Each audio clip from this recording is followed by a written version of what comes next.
सबसे पहले तो हमको यही नहीं पता हम आए क्यों हैं दुनिया में। सब लोग अपने अपने सपनों के पीछे भाग रहे हैं, किसी को मतलब ही नहीं है दुनिया में। पता होना चाहिए दुनिया में क्यों आए, किस लिए आए।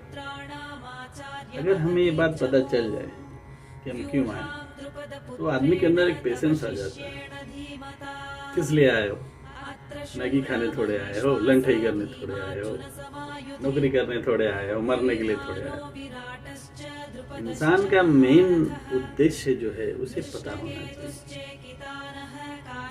जनसंख्या बढ़ती जा रही, क्योंकि यहाँ से लोग चक्कर से निकल ही नहीं पा रहे। आदमी को समझना चाहिए, जब समझ में आता है तो उम्र गुजर जाएगी, फिर अगले जन्म की तैयारी हो जाती है। क्योंकि कर्मफल का सिद्धांत है, जो आप करोगे अच्छा होगा, बुरा करोगे बुरा होगा। तो लोग ये बात समझ कहाँ रहे हैं। सबको सपनों के पीछे भागना है, ये बनना है, वो बनना है। समझ में कब आता है? जब अगले जन्म की तैयारी तक आप कर्म कर चुके होते हैं। जीवन का मुख्य उद्देश्य जीवन चक्र से मुक्ति है। उसके बहुत सारे साधन, भक्ति मार्ग, योग मार्ग, ज्ञान मार्ग, उसमें भी बहुत सारे साधन। एक मार्ग को पकड़ के आप जा सकते हैं, बहुत सारे मार्ग को पकड़ के जा सकते हैं। लेकिन ये रियलाइज कब होता है? जब आधी उम्र गुजर चुकी हो। अगर ये रियलाइज पहले हो जाए तो आधा संसार अपने आप सही हो जाएगा। इसमें गलती किसकी है? गलती बच्चों की तो है नहीं सारी, कि हमने पता था और हमने जानबूझ के गलती की। अनजाने में सबकी गलती हो रही है, हमारी भी गलती हुई है। अब हम उसको सुधारें कि आगे वाले को ज्ञान दें, ये बात समझ नहीं है। उनको लगता है कि अब उम्र हो गई है, इनको अपना सब कर लिए तो सुधार रहे हैं। हमको लगता है अरे हमको पता नहीं था इसलिए गलतियां हुई हैं, तो ये गलती सुधारी जा सकती है, वो गलती सुधारी जा सकती है। इसलिए आदमी बच्चों को सिखाता है कि बेटा ऐसा मत करो, बेटा वैसा मत करो। बेटे को लगता है कि अपना मजा मार लिए, फिर हमको सुधार रहे हैं। तो करा क्या जाए? इसमें मेन जो समय है वही सब सिखाता है। बहुत सारे बच्चे ऐसे हैं जिनको समय से पहले ज्ञान हो जाता है। हालांकि लोग मुझको भी कहते हैं कि समय के पहले में जल्दी जल्दी सब कुछ करता हूँ। मैं थोड़े करता हूँ, ये तो मुझे एहसास होता है कि अब ये करना चाहिए, इसका समय खत्म हो गया, अब इसका समय शुरू हो गया, तो इसके आगे अब क्या करना है। मेरा मेन उद्देश्य है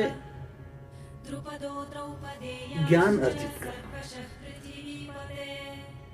किसी को मोक्ष चाहिए होता है, किसी को पुण्य चाहिए होता है, किसी को सिद्धियां चाहिए होती है। बहुत मुश्किल नहीं है। जो लोग कहते हैं अरे ऋषि मुनि थे, हजारों साल तपस्या करनी पड़ी थी, वो 700 साल के होते थे, 1000 साल के होते थे, तो वो लोग 500 साल तपस्या करते थे। हम लोग है 80 साल के, हमारा तो 5 साल में सिद्ध हो जाएगा सब। कोई कोशिश करे तब ना। हमारे यहाँ चला है योग कर रहे हैं, प्राणायाम के नाम पे सबको योग सिखाया जा रहा है। जितने भी योगा टीचर हैं, गुरु हैं, योगी हैं, ये सब लोग योग के नाम पे अपना अपना पॉलिटिक्स कर रहे हैं। आदमी को सिंपल योग समझना पड़ेगा।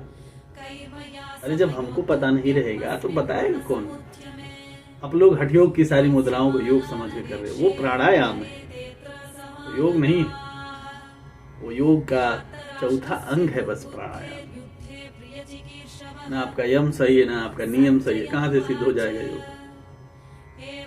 सिद्धियां प्राप्त करने के लिए आपको यम, नियम, आसन, प्राणायाम पहले तो सुधारना पड़ेगा। यम के तो 5 यम है, उसको आप नहीं कर पा रहे, उसमें से आप एक यम करके देखो। आप झूठ मत बोलो, आप चोरी मत करो, बेईमानी मत करो, धोखा मत दो, फिर देखो आपको कैसे सिद्धियां प्राप्त होती हैं। ऐसे बिना बताए, बिना पूछे आपको ऐसे मिलेगी।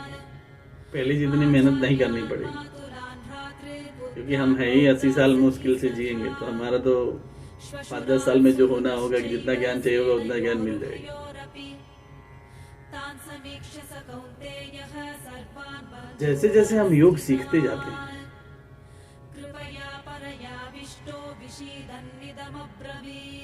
वैसे वैसे सिद्धियां प्राप्त होती हैं। जब आपका यम सही हो जाएगा तो नियम अपने आप सही हो जाएगा। आसन में जब आप बैठना शुरू करेंगे तब आपको प्राणायाम की जरूरत पड़ती है। यहाँ पे आदमी बैठा, प्राणायाम शुरू, आधा घंटा, अरे कुछ हो नहीं रहा, चलो। प्राणायाम के बहुत सारे तरीके हैं, उसको नियम से किया जाए तो बहुत फायदा। प्राणायाम के बाद असली ध्यान शुरू होता है। अगर आप कंटिन्यूअस आसन में बैठकर प्राणायाम कर रहे हैं तो आपको ध्यान की कुछ मुद्राएं अपने आप ध्यान में आने लगेंगी। तब आपका मन करेगा, अरे मजा आ रहा है, मजा आना चाहिए। और मुझे तो बचपन से ऐसी आदतें हैं, मुझे मजा बहुत आता है भाई। कुछ भी करता हूँ मन से करोगे उसमें मजा आएगा। आजकल मैं योग पढ़ रहा हूँ, तब पता चला है कि प्राणायाम योग नहीं होता है, प्राणायाम एक अंग होता है। अष्टांग योग मैंने पिछले साल पढ़ी थी तो कुछ कुछ फायदा हुआ था, बट मैंने देखा था कि उसमें अच्छे से लगना पड़ेगा। इस बार कोशिश भी कर रहा हूँ, मजा भी बहुत आ रहा है। आधा रास्ता पहुँच चुका हूँ, बस किसी दिन भगवत प्राप्ति हो जाए तो मैं भी खुश होकर बता सकता। लेकिन सबसे बड़ी दिक्कत ये है कि आप बता नहीं सकते किसी को। आपकी शक्तियाँ, आपकी सिद्धियाँ धीरे धीरे कमजोर हो जाएंगी अगर आप बताने लगेंगे, हल्ला मचाने लगेंगे कि मेरे पास जादू है, चमत्कार है। और जिसको भगवत प्राप्ति की इच्छा होती है उसको सिद्धियों की चाह नहीं होती। वो लोग तो दुनिया से परे हैं, उनको ये समाज से, लोग से कुछ लेना देना नहीं। वो लोग तो बस हम भाई मोक्ष चाहिए, भगवत प्राप्ति चाहिए, हमको दुनिया से। अघोरी होते हैं, योगी होते हैं, इन लोग को देश दुनिया से कोई लेना देना नहीं। कौन आदमी है, कौन नहीं, कौन सा समय चल रहा है, कौन सा काल चल रहा है, इससे उनको मतलब नहीं। वो लोग अपनी दुनिया में मगन है। बेसिकली योग के 8 अंग होते हैं: यम, नियम, आसन, प्राणायाम, प्रत्याहार, ध्यान, धारणा और समाधि।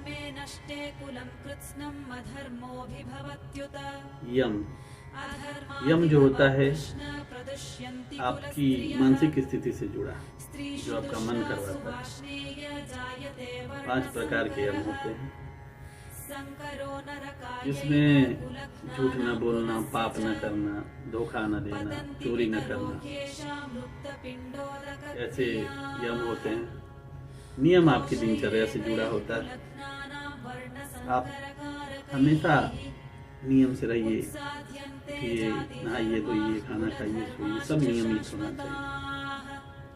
उसके बाद आता है आसन। आसन में आपको एक आसन जो मुद्रा होती है बैठने की, जब आप उसमें कंटिन्यूअस बिना किसी दर्द के, बिना किसी शारीरिक बाधा के बैठने लगते हैं।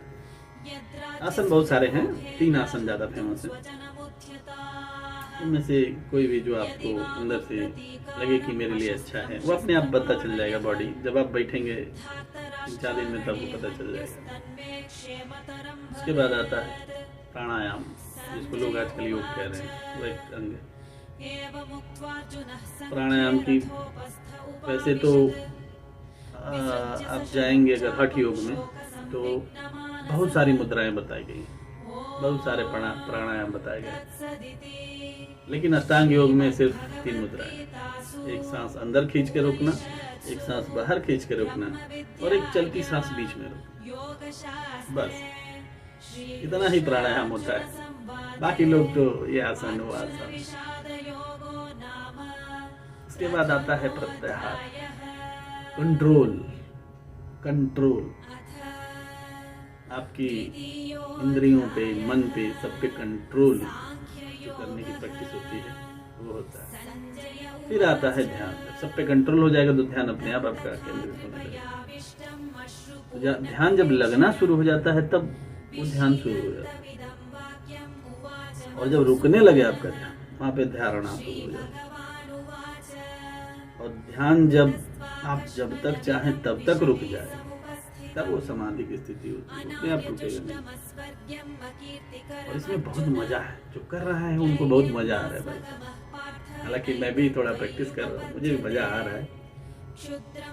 देखते हैं कहाँ तक क्या होता है। मनुष्य के जन्मों से मुक्त होने का सिर्फ एक ही रास्ता है, मोक्ष। मोक्ष एक द्वार है, वहां तक पहुंचने के बहुत सारे रास्ते हैं। आप कोई भी रास्ता ईमानदारी से पकड़िए, यम से पकड़िए, आप पहुंच जाएंगे।